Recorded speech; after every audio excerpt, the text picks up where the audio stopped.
This is one of two dams of the Big Creek Reservoir in desperate need of replacement. Over here, 330 million gallons of water for the city of Newport and the surrounding areas. One small earthquake could take them all out. We're standing on top of the upper dam, and it's an earthen dam. There are 2,000 high-hazard dams in the United States.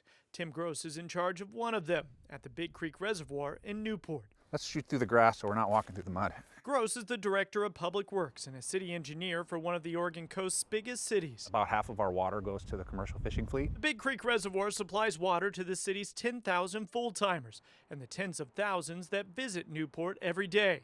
But Gross says the two old dams that hold back the water need to be replaced. We really found out we were having issues when we built our water treatment plant. About 8 years ago, engineers found around 60 feet of loose, unconsolidated material below the dam. In an earthquake, that material could liquefy and kick out, dropping the dam and sending a massive wall of water over it. So that made us panic a little bit. Dozens of homes are in the path, and the city of Newport would feel the impact for years. The right earthquake of the right intensity in the right place would take these structures down, and you may not see much damage in Newport as a result of the earthquake, but you could lose these dam structures and we would have no water. We got a look inside one of the two old dams. We're about halfway through the dam structure right now.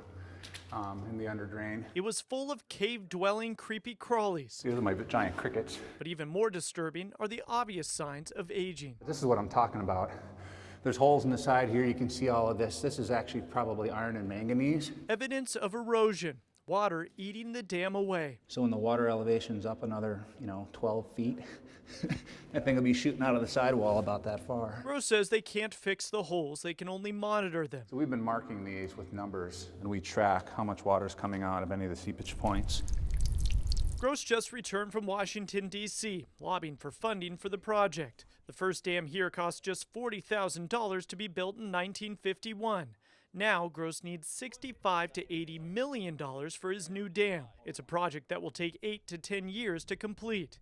In the meantime, he hopes for Newport's sake that the earth stays still. So we cannot stop. It's so important for us. We have to keep moving forward all the time because you just really never know when that's going to happen. If you want to see all of this for yourself, the Newport Public Works will be leading a tour from 1 to 3 tomorrow for the public to come out and see what this is all about. If you'd like to take part in that, give them a call. In Newport, Brian McMillan, Fox 12 Oregon.